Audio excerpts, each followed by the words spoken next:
Yan, Happy Hanukkah and advance Happy New Year po sa atin lahat. So sabihin mo sa katabi mo nga na you are blessed dahil nandito ka. Diba? Nararapat lang po na sa huling araw ng 2024 ay nandito tayo upang magpasalamat sa Lord, upang purihin siya. Amen po? Amen.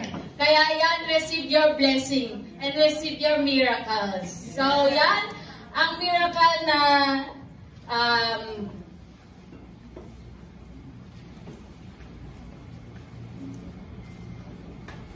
ang miracle na i-share ko po ay ang miracle of Jesus in Matthew 8:23 to chapter 8 verses 23 to 27. Jesus calms the storm.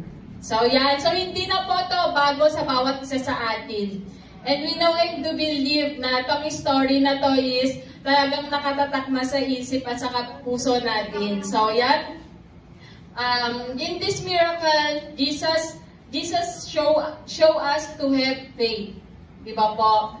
Dahil dun sa miracle na yon na nasa bangka sila, bago sila napunta sa bangka is madaming pinagaling si Lord. Marami siyang ginawang miracle. And here comes, pupunta sila sa isang lugar at gamit yung bangka. Pero yun nga, in the middle ng kanilang paglalakbay is nagkaroon ng storm, which is to test them, to test the disciple. Diba po? Kasi kung ikaw, na-witness mo na yung miracle ni Lord, is doon matitest kung gaano na ba kalalim yung faith natin sa Kanya. Diba po? Doon natin makikita, doon sa scenario na yun na hindi pa ganun kabuo yung faith nila kay Jesus. Diba kasi natakot sila eh. Diba? Kung tayo din yung nasa bangka, sa oras na ito, sa anong level na ng faith na meron tayo, kung tayo ay nasa bangkang yun, matatakot din ba tayo? Diba? Let's evaluate ourselves. Matatakot din ba tayo? Diba? Siyempre, matatakot tayo kasi parang mamamatay ka na eh. Diba? Matataranta ka talaga. Pero thank God. Thank you, Lord Jesus, kasi nandoon siya. Sinaklolohan ng mga disciple. Diba? So, ang pag-uusapan natin ngayon is two things we need to deeper our faith in God. Diba? Meron tayong dalawang kailangan gawin para mas lalo pa tayong lumalim sa salita ng Diyos or sa pananampalataya natin sa Diyos. Ayun ay go back to His Word. Diba? Even though sabihin natin na lagi tayong dito, araw-araw po ba tayong seryosong nagme-meditate ng salita ng Diyos? Diba? Kasi ang salita ng Diyos is isa yan sa magpapatibay sa pananampalataya natin sa Kanya. Na kahit na anong mangyari, kahit nandito na tayo sa last of the last days, is hindi tayong malalaglag. Diba? God is reminding us sa ating time alone with Him. Even though we pray, even though we sing, even though na nag-a-attend tayo dito, it's not enough, kapatid. Kailangan pa rin natin ng time alone with Him. Diba? Yung makausap mo siya, hindi pwede na ikaw lang yung laging kumakausap sa Kanya, kundi dapat si Lord kinakausap din tayo. Diba? John 1:1, in the beginning was the Word, and the Word was with God, and the Word was God. Napaka-importante sa atin as a follower of Jesus. Kung gusto po natin tumibay yung pananampalataya pa natin, kahit na sabihin natin dito, kahit pray tayo ng restoration, revival. Kung tamad po tayo magbasa ng salita ng Diyos, kung tamad po tayo makipag-meet sa Kanya, wala din po. Paulit-ulit lang ang mangyayari. Diba? God is now reminding us na ibalik natin yun. Even though mahirap, ibalik natin yun na meditate the Word of God in the morning, even in the evening. Huwag nating hayaan na nakikinig lang po tayo, tapos mamaya wala na. Matthew 6:33, seek ye first the kingdom of God and His righteousness, and all these things shall be added unto you. Diba? Lahat naman po tayo we encounter battles, pero hindi po yun excuse para hindi po tayo makapagbasa ng salita ng Diyos. And in Matthew 7:24-25, everyone then who hears these words of mine and does them will be like a wise man who built his house on the rock, and the rain fell, and the flood came, and the winds blew and beat on that house, but it did not fall. Diba po? So, kailangan po natin ng salita ng Diyos para mas lalo po tayong tumibay. God is reminding us right now that let's go back to His Word. Seek Him. Kaya, magpatuloy po tayo. Diba? Kasi hindi po natin alam kung ano yung mga encounter pa o may encounter natin. Diba? Lalo na tayo na nasa pioneering. Hindi natin alam kung anong ma-encounter natin. Diba? Kasi nasa battle po tayo. Hindi po tayo yung mga members lang na masabi lang na may pioneering guys, nag-a-attend ka lang. May malaki kang parte sa pioneering. Diba? Hindi lang po dahil sabihin natin na tinamad ka lang kaya hindi ka na pumunta or seasonal ka lang. Diba? In season and out of season, dapat nandoon ka pa rin. Dapat nandoon ka pa rin para mag-serve kay Lord. Kaya importante yung salita ng Diyos para lalo po tayong umapoy. Diba? Yun yung isa sa miracle dun para umapoy tayo, para makabalik tayo sa first love natin sa Lord is yung magbabad tayo sa Kanyang salita. God is now reminding us, diba? Kaya simula ngayong 2025, mag-uumpisa ang 2025, and we pray na maibalik po natin yun. Diba? Like po nung time na nagkaroon ng encounter sa kadaanan is yun, may na-demon possess. That time is hindi ko po first time na maka-encounter ng ganun. Kasi nung college ako is, meron na din akong classmate na na-demon possess, pero hindi ganun kagrabe. So parang as in, hindi lang siya umiibig ganun. Pero nung time na yun, is takot na lahat ng mga classmate namin. And naiwan ako mag-isa na katabi niya. And then, ang parang prayer ko lang noon is yung Our Father kasi hindi ko pa po kilala talaga si Lord nung time na yun. And habang pinagpe-pray ko yun, habang dinedeclare ko yun is, mas lalo ako tinititigan ng classmate ko. So, sabi ko na gano'n, bakit ako tinititigan to? Sabi ko na gano'n, namumula yung mata niya, gano'n. Then yun, nagtawag kami ng rescue. Then yun, ni-rescue siya. And nung papunta na kami sa clinic, is bigla siyang bumigat. Kahit ang dami ng boys na nakahawak sa kanya, is talagang as in sobrang bigat niya.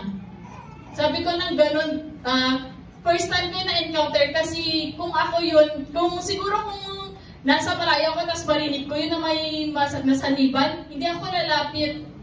Kasi syempre, ako mismo, takot ako Pero nung time na yun is, hindi ako nakaramdam ng takot kasi nilayasan na ako yung mga friends ko. Ako na lang mag-isa. So sabi ko na gano'n, alam, tatakbo naman ako, iwan ko naman siya, di ba? And yun, thank you Lord, kasi kahit na gano'n pa man is, nawala na, parang nag-flee yung bad spirit sa kanya. Naging okay ulit siya, parang gano'n. And then, second time is nung nakilala ko si Lord. And yun yung sa may kadaanan. And nung time na yun na na-encounter namin is, sobrang sabi ko ng ganun, Lord, sorry kasi yun nga, hindi pa ako ganun kalalim sa'yo.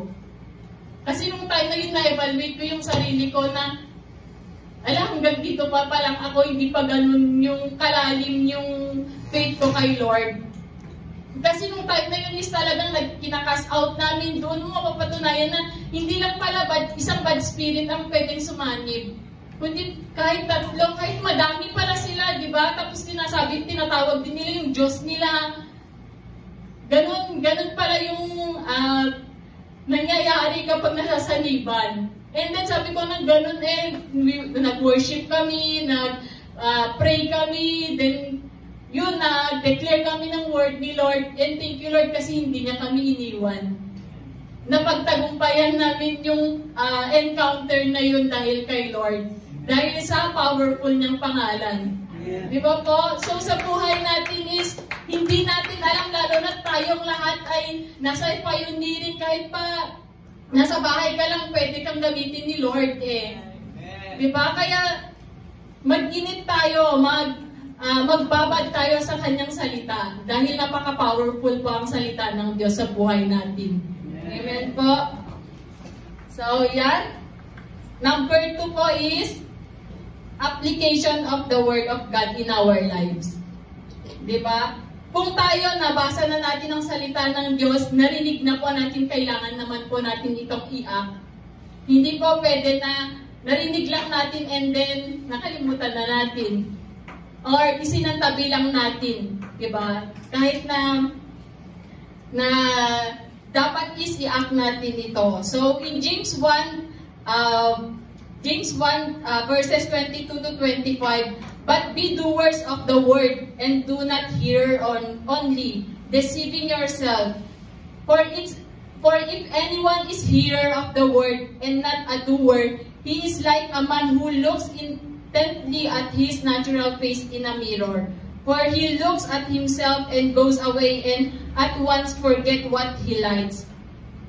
But the one who looks into the perfect law and the law of liberty and perseveres, being no hearers who forget, but a doer who acts, he will be blessed in his doing. So, sabihin mo ka sa katabi mo, be a doer. Be a doer. Diba? Kasi nandoon po yung blessing. Nandoon po yung miracle. Nandoon na pwede pang ipakita sa'yo ni Lord na magagamit ka pa. Diba? Walang bata, walang matanda sa paglilingkod sa Panginoon. Lahat tayo pantay-pantay sa kanyang paningin, kapatid. Kung kaya niyang i-bless yung mga pastor natin, mas kaya din niyang i-bless tayong lahat. Diba? Nasa atin lang po, yung obedience lang po natin ang kailangan. And syempre, mag-o-obey tayo kung talagang andun na yung fire natin. Talagang mag-o-obey tayo dahil kinakausap na tayo ng Lord. Na anak, sige, punta ka dito. Na mag-join ka doon sa evangelism, na mag-join ka sa mga prayer, intercession, na mag-join ka sa anumang activity ng church. Diba? Kung iisipin po natin nung na-in-love po tayo kay Lord, ano yung prayer natin? Maalala ko pa yung sa akin, sabi ko na ganun kay Lord is, magsiserve ako sa'yo.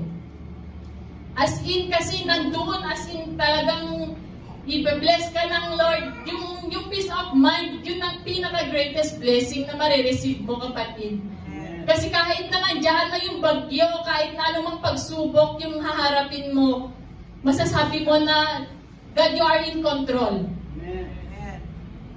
Diba? Hindi katulad ngayon na parang magkakandag-ugaga kung paano lahat, kung paano gagawin. Diba po? So, dapat ang salita ng Diyos din sa buhay natin is i-keep natin. Diba? Kailangan natin talagang i-memorize kasi hindi natin alam kung anong mangyayari sa 2025. Maybe 2025 is hindi natin masasabi na full of blessing siya.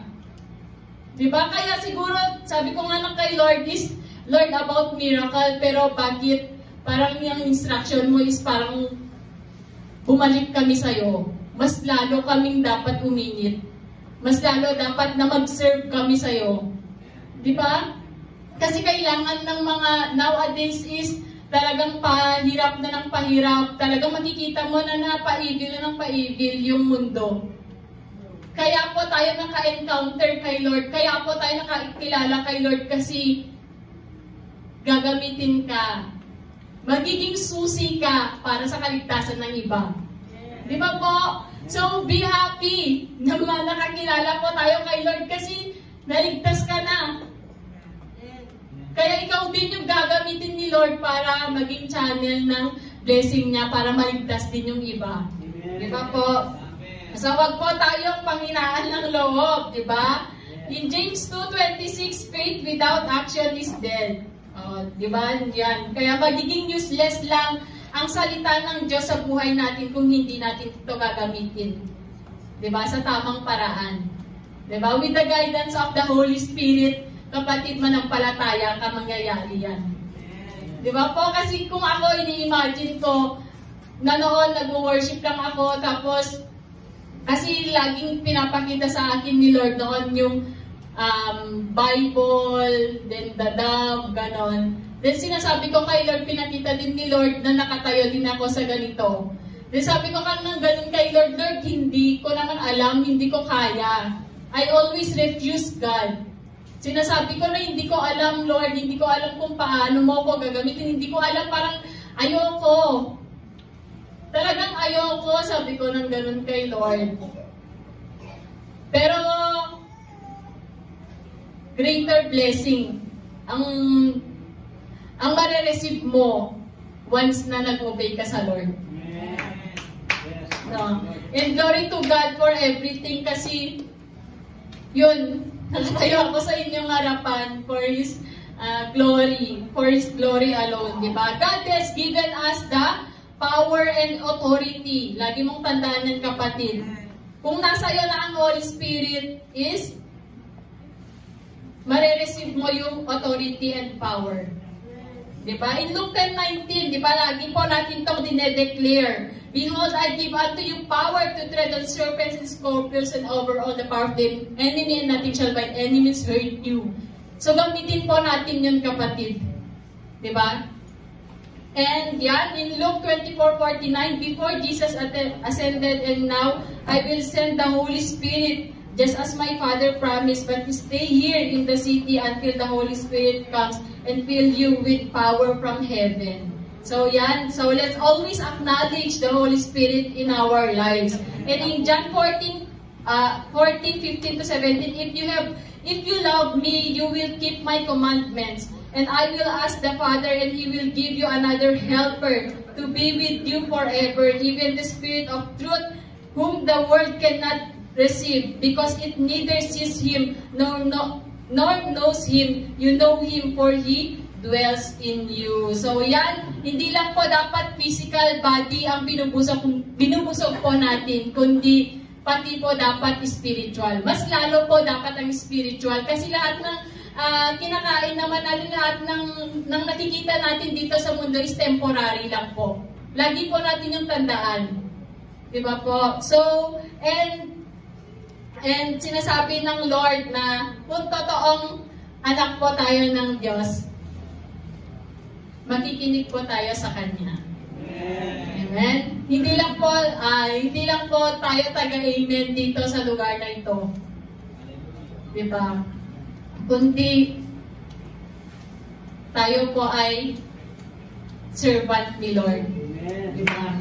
So yan, kaya God is just reminding us, if we want miracle in our lives, dapat buo po yung faith natin.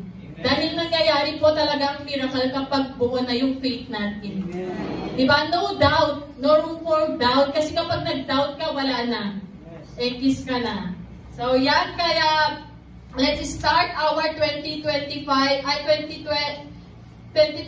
with Him, with His Word, and activate the Holy Spirit by acting or obeying His Word.